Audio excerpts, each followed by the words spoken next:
Gəlmişik Qalileyin vətəninə. Sanki böyük fotostudiyada cəmaət gəlib şəkil çəkdirməyə. Bu tərəfdən getmə aytan, bu tərəfdən gedək, düşər başımıza. Все, baxdıq. Gedib yemək yeyə bilərik.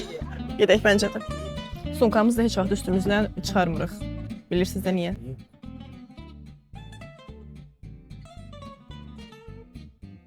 Yeni gündən, yeni videodan hamıya salam. Santa Maria Novella qatar stansiyasındayıq. Yola düşəcəyik birazdan Pizaya. Pizada qalmayacağıq. Balaca şəhər olduğuna görə qalmaq istəmədik. Səhər gedirik, axşam çıxacağıq. Yeni şəhərə gedəcəyik axşam. İndi stansiyada bir kafedə oturmuşuq. İtalyanski səhər yeməyimizi yeyirik. Və qatarı gözləyirik. Romadan Florensiyaya gələndə tren İtaliya ilə gəldik. Orada biletin üzərində yer, qatarın, vaqonun nömrəsi falan hamısı qeyd olunur. Amma bir də var məsələn regionali yazılan şirkət mi deyim, belə bir şirkətlər, qatar şirkətləri. Orada yer yazılmır. Sadəcə tez minib yaxşı yeri tapmağınızı tövsiyə edirəm. Çünki yoxsa axtara-axtara qalacaqsınız.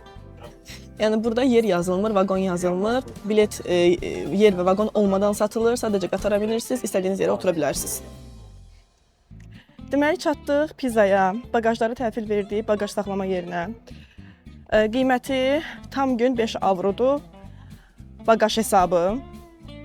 Yəni 2 baqaj 10 avro verdik və gedirik şəhəri kəşf eləməyə.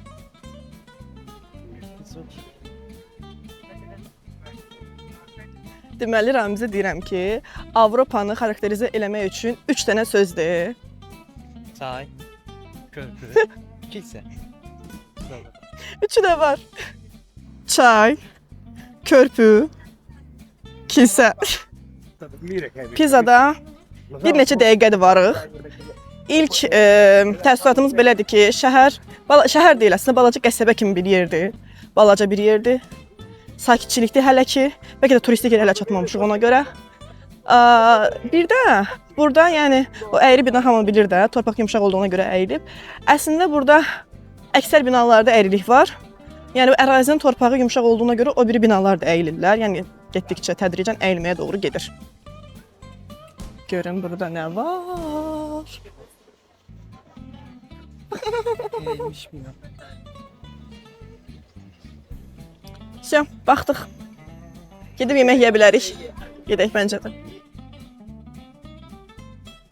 Google-dan araşdırdım və belə bir yer tapdıq. Balına görə çox yuxarıdır. Gəlmiş indi pizza yeməyə. Şəhərə daxil olunca belə bir diskont da verdilər. Pizzalarımız gəldi.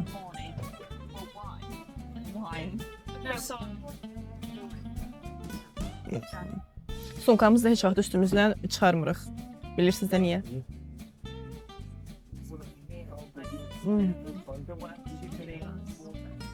Ötəşəm. Necə şəhərdir səncə? Qəşəng. Pizaya gələndə çox adamın gözü yalnız maili gülləyə sataşır. Amma əslində buradakı möhtəşəm kompleks UNESCO-nun dünya irsi siyahısına daxil olan möcüzələr meydanıdır. Piazza dei Miracoli. Burada 4 əsas abidə var. Pizza qülləsi, möhtəşəm katedral, vaftizxana və tarixi qəbirstanlıq. Birlikdə onlar insan həyatını simvolizə edir. Doğuluş, həyat və ölüm. Pizzanı necə xarakterizə eləmək olar? Sanki böyük fotostudiyada cəmaət gəlib şəkil çəkdirməyə. Hamı şəkil çəkdirir. Hamı.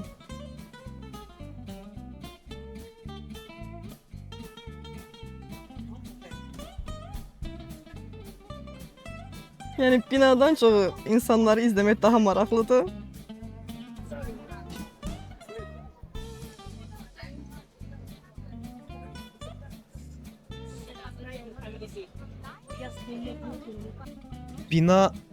Bina dediyimiz bu abidə gördüyünüz kimi bizimlə üzbəüz duranda sol tərəfə meyilli olduğuna görə hal-hazırda oranı bağlayıblar. Ona görə mən də deyirəm ki, Aytənə o tərəfdən getmə Aytən, bu tərəfdən gedək, düşər başımıza. Lazımdır. Gəlmişik, gedək o bir şəhərlərdə görək. Sizə pizza qülləsi ilə bağlı maraqlı bir fakt deyim.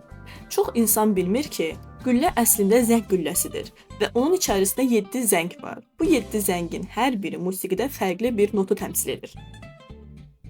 Qüllənin tikintisi də inanılmaz dərəcədə uzun çəkib, təxminən 200 il. Müharibələr və maliyyə problemləri səbəbindən tikinti dəfələrlə dayanıb.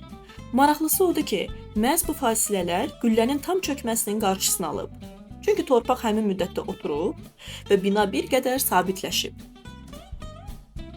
Qüllənin düz yanında yerləşən dairəvi vəftiz binası İtaliyanın ən böyük vəftiz binası hesab olunur.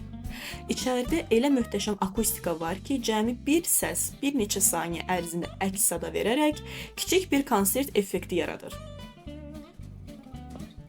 Deməli, əgər diqqətlə fikir versəniz, orada heykəllər, büstlər və başlar var da, yəni diqqətlə o tərəfdə fikir versəniz və burada da qapının üzərində balaca bir nəyəsə oxşar bir şey var. Onu o zaman deməli sifariş veriblər, büstləri zadı düzəldiblər. Çox güman o artıq qalıb. Onu da hara qoyaq? Həqiqi qapının üstünə qoyaq da deyilib qoyulub qapının üzərinə. Belə düşünürəm.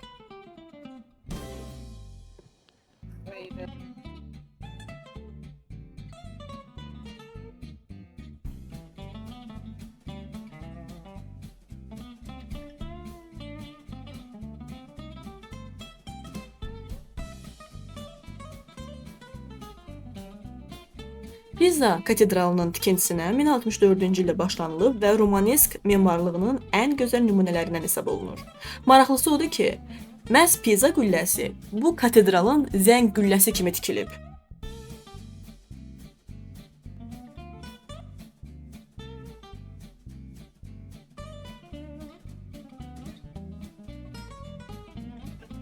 Balaca şirin şəhərcik. Maraqlıdır. Özünün belə qəribə abu-havası var.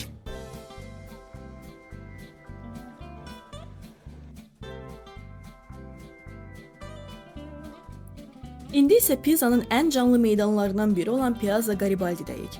Meydanın mərkəzində gördüyünüz heykəl İtaliyanın milli qəhrəmanı, ölkənin birləşməsinə böyük rol oynamış Giuseppe Garibaldiyə həsr olunub. Meydan Arno çayının sahilində yerləşir və şəhərin tarixi mərkəzini çayın o biri sahili ilə birləşdirən ən məşhur nöqtələrindən biridir. Axşam saatlarında həm yerli sakinlər, həm də turistlər burada gəzməyə, kafelərdə vaxt keçirməyə üstünlük verir. Əgər Pisa qülləsindən sonra şəhərin əsl gündəlik həyatını hiss etmək istəyirsinizsə, mütləq bu meydana baş çəkin.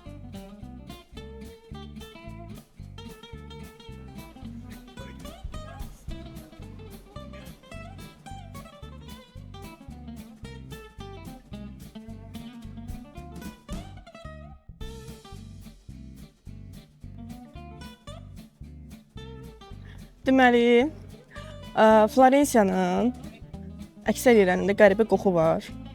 Səbəbi dəri dükanları, dərinin, yəni onların dəridən istifadə olunması, dəri ləvazimatların olmasıdır. Pisa'ya gəldik ki, bəlkə bu biraz azala, burada da var. Və Florensiya yaxınlığında da yəqin bəlkə də ona görə hər yerdən dəri gəlir. Deməli, dünəndən Florensiyada mağazaların vitrinlərinə baxırıq. Yəni çox gözəldir, yəni wow olur. Pisa'da elə yöndəmsiz, çəlimsiz eləyiblər ki bunları. Bayaqdan Rolex-dir, sonra nə idi? Yenə nəsə gördüm, Cartier, indi Armani. Yəni qıraqdan baxdaş girmək istəmərsən də buna, yəni. Digər ölkələrdə, şəhərlərdə market çəkdiyimizə görə təbii ki, burada da çəkəcəm. İtaliyanın məşhur pastaları. Bəli. Şərabın sudan ucuz olduğu ölkədəyik. Və niyə Bakıda bunlar yoxdur deyə yenə üsyanlardayam. Var, o deyil. Təsəvvür edin, içində sosundan tutmuş, salfetkası, çəngəli falan hər şey var. Alın belə, qiyməti də normal. Yəni çox normaldır. Hətta ikisi 5 avroya düşür, endirimdə olur. Yəni bizdə olsalar həqiqətən günorta yeməklərimizi çox gözəl, sağlıqlı şəkildə qidalana bilərik. Balzamiko. Bizdə Allah göstərməsin qiymət olan. Nəysə. Ramiz bunların Bakı qiymətlərini əzbər bildiyinə görə nəyə yaxınlaşırıq Bakı qiyməti ilə deyil. Bəli, Bakıda 8 manat olan burada 1,70 avroya. Mənim bayıldığım stend. Bakıda oldu da biz mi alıb yemədik? Hazır doğranmış kahılı, köyərtili, salatlar. Ya, yeməyin yanında. Neyse. Pizza ümumiyyətlə tələbə şəhərci idi. Yəni adım başı tələbələr üçün nəzərdə tutulmuş parklar, düşərgələr yəni qarşımıza çıxır.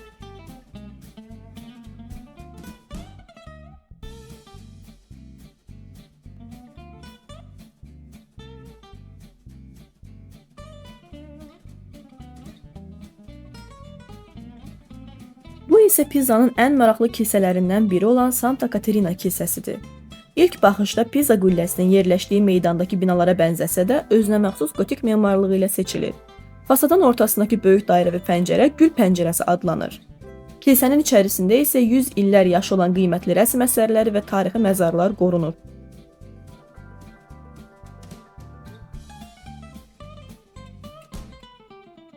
İtalyanların bus stationları da maraqlıdır. Yəni deyirlər ki, bu astanovkadır.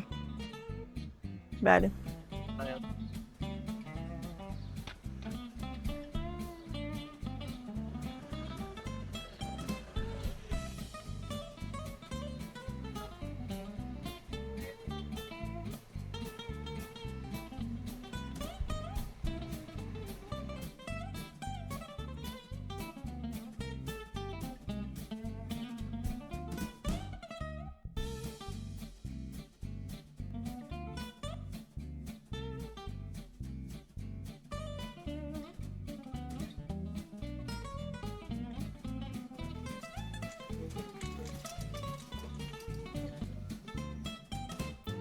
Bura Pizanın ən mühüm tarixi meydanlarından biri Piazza dei Cavalieri, yəni cəngavərlər meydanıdır. Orta əsrlərdə məhz burada şəhərin siyasi həyatı idarə olunurdu. 16-cı əsrdə isə Medici ailəsinin əmri ilə meydan yenidən quruldu və Müqəddəs Stefans cəngavərləri ordeninin mərkəzinə çevrildi. Piazza dei Cavalieri təkcə tarixi binaları ilə deyil, müasir incəsənət nümunələri ilə də diqqət çəkir. Gördüyünüz bu hündür sütunun üstündə oturan insan fiquru şəhəri yuxarıdan izləyən, düşünən insanı simvolizə edir.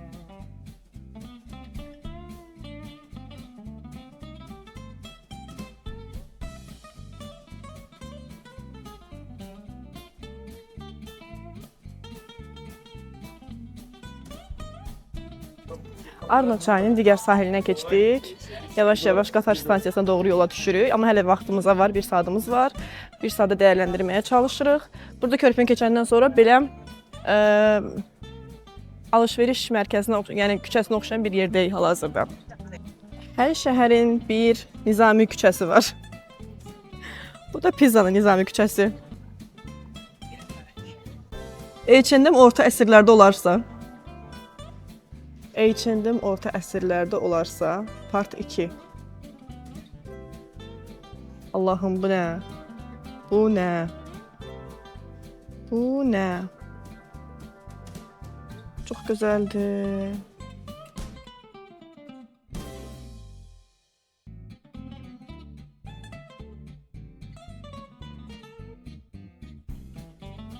Mən bu yay İtaliyada dincələcəm.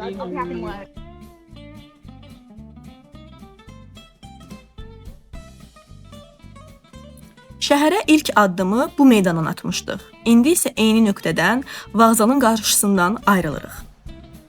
Qarşınızda gördüyünüz heykəl Vittorio Emanuel II-nin heykəlidir. Rəvayətə görə heykəlin dəbilqəsindəki uzun lələk kralı daha hündür və zərif göstərmək üçün əlavə edilib. Yarım günlük Pizza səfərimiz sona çatır. Gedirik yeni şəhərə. Növbəti videoda yeni şəhərdə görüşmək ümidi ilə. Sağ olun.